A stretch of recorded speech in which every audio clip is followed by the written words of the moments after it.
Morning, everyone. Welcome to Dane's Derelicts. Glad to have you on board. If you are new or visiting the channel, please remember to like and subscribe. I often forget to put that in my videos. On today's video, for this week actually, we're going to be working on my 1931 Pontiac. I bought the car probably a year and a half ago. I really haven't done a lot with it. I had a few other projects kind of jump ahead on the train. And I did get it up and running. And that's about as far as I went. The brakes were kind of working, not really. They stopped, but not well. They're mechanical brakes, as most cars were in 1931. And we're going to take them apart today, see what's going on, try to clean them up, and get everything functioning well. Hopefully you'll enjoy this video, and tell all your friends. Thank you very much. All right, good morning, everyone. As I mentioned earlier, we're going to be working on my 31 Pontiac today. This is the car. I keep it undercover most of the time during the winter and whatnot. Mainly because, we're in New England, and unfortunately I don't have enough garage space for all the vehicles that I own. So basically my hot rod gets the garage and everybody else sleeps outside. But at any rate, we're getting a little bit of frost melting off the trees from up top there. I don't know if you can see that, but I don't think it's going to affect us very much. There's a couple drops here and there. As I said before, we're going to be working on the brakes. So I'm uncovering this side. I'm not really quite sure what we're going to be doing to the brakes. I've never worked on these before. They are cable operated. Most of the cars of this era, 30s and earlier, were cable or mechanical brakes. The only vehicles that had hydraulic brakes, the type of brakes that we know today, were Dodge and Chrysler Plymouth. They came fairly early with theirs. I think Duesenberg as well had hydraulic brakes, but it was fairly rare to see a mass-produced automobile with that until the mid-30s anyways. As I mentioned earlier, I have never attempted to work on these brakes before. This wheel was locking up. They were actually working. I took the car out for a quick ride. This car had been sitting for a long time. I could not find a tripod for the camera, so I'm going to attempt to do this one-handed. I don't know if it's possible, but I have this handy-dandy pipe wrench. I'm going to put on the nut, and we'll see if it comes off. This is much trickier one-handed than I expected here. Okay, let's see if we can get that on there. Okay, I got the wrench on right there. I am going to need two hands briefly. I'm going to insert a screwdriver in here to hold that while I do the wrench with the other hand. And I'll be right back, let you know how we made out. All right. Success. We actually got the cap to come loose. I cracked it real quick with the wrench, and now it's spinning off. We'll see what happens here. Actually, I don't even know if this thing's threaded. Oh yeah, it is. Okay. All right, let's see what we got. Okay, basically we got a nasty old grease cap, and we got a cotter pin in here with a nut very similar to a modern setup. I'm gonna remove the cotter pin.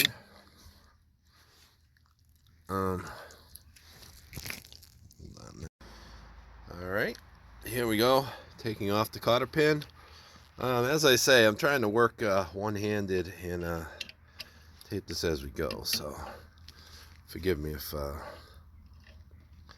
bump the camera around a little bit. Usually I just pop it out that way, but it doesn't feel like going today, so I'm going to use... I'm going to need a hammer, I think. I'll be back. I found the greatest tool known to man, the vice grip.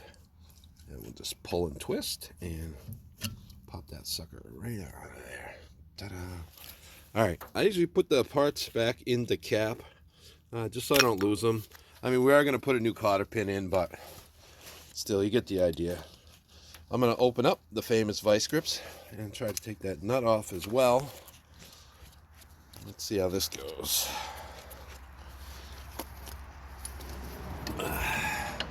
Shouldn't be on too tight. Oh, no. Piece of cake. Okay. Get that off of there. Oh, man. Definitely not going to be able to hold the camera with that hand after this. Just slide right off. This stuff is like tar. I'm definitely changing the grease and clean up the bearings. Okay, now I got the nut off. Hopefully the drum will slide. Oh, look at that. Nice. All right, take this piece off. Does that have ball bearings? Oh, yeah. Look at that. 1930 Pontiac, 31 Pontiac. Has ball bearings. I'll be damned. Okay, now. Oh, look at that. And I can get the drum off. All right, we're going to pull the bearings out of there just so we don't lose them. Oh, boy. Look at that bad boy. Put that back in there. The drum actually came off, so let's see what the brakes look like. I'm kind of curious. Oh, boy. All right. The drum, not looking real good, but it'll clean up. I have a friend at a machine shop over in Southbridge. Shout out to Paul's Machine. Does great work. I might have him turn that for me. The shoes are not looking all that good. Not really looking all that bad. But, alright, we got the brake shoe off. And surprise, surprise, the lining is actually all one piece. It goes all the way around the entire drum area and back up here. And there's a fulcrum system. It looks like this piece here gets pulled in through the cable back here when the pedal is pushed, and it expands the shoes out and in, out and in. So I don't think Napa or O'Reilly is going to carry these parts. So we're going to try to work with what we got. I'm going to clean everything up, oil it up, what needs to be oiled, make sure everything's moving freely, and clean up the brake drums and adjust it, and we'll get it all back together, and hopefully we'll be in business.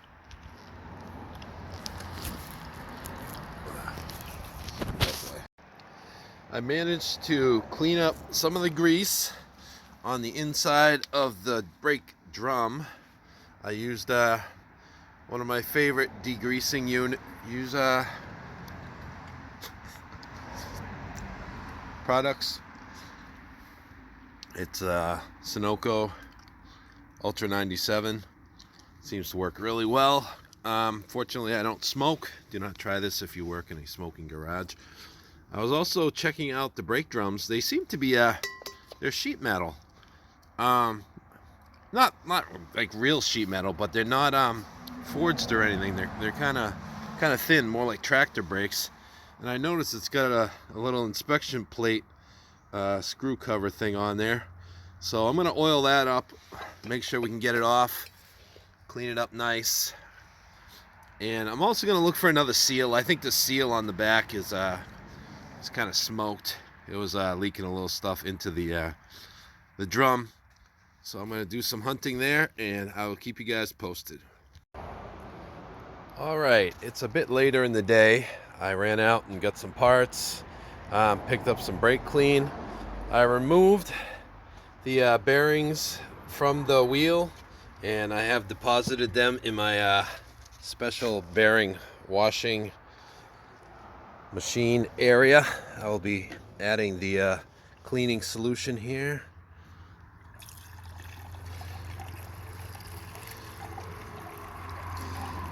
All Should be good for that. I'll shake that up in a little bit, and should clean off most of the old road tar and stuff.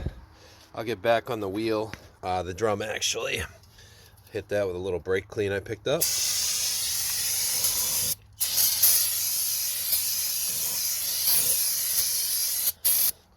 I'm actually gonna save most of this for in here. Gotta get this area really cleaned up nice.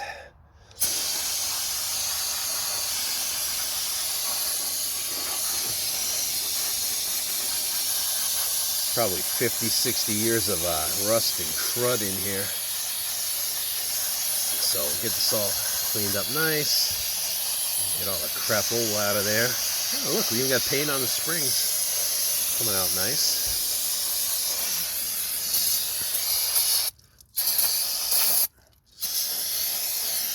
Really neat the way it's all one piece all the way around.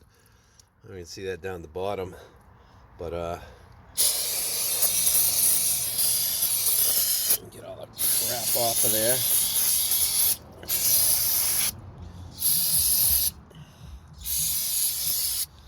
They don't. The pads themselves don't actually look awful bad. I mean, they're not great, but they're not. I've seen a lot worse. Let me just put it that way. I'm going to continue trying to get this all straightened up, and we'll get back to this in a little bit. Also, I discovered underneath, I'd say the leading part of the spring, there is an adjustment. So I'm guessing that's where you adjust the brake shoes at. I'll clean and lube that all up and make sure everything moves freely, and we'll continue on from there. After a few minutes in the heavy-duty specialized parts washer, everything came out very nice, very clean, as you can see. And more importantly, we can actually see the part numbers. I don't know if you can see them in the video, but we cleaned off enough of the gook and the old tar or whatever the heck was in there that we can actually find some parts, manufacturers and numbers. So if we have to reorder some of this stuff, it shouldn't be too bad. At least we'll know what we're looking for. I will be looking for another seal for the back because that was leaking. But I have a friend who sells new old stock parts, and I reached out to him this afternoon. Now I can get back to him with the correct part number, and we should be right on track. All right, boys and girls. Unfortunately, it looks like the seals are going to be probably 2-3 days out. So I'm going to wrap up this part of the video for now, and I will continue with part 2 coming up next week. All right, stay tuned. Thank you so much for watching. Remember to like, subscribe, and tell all your friends. Thanks.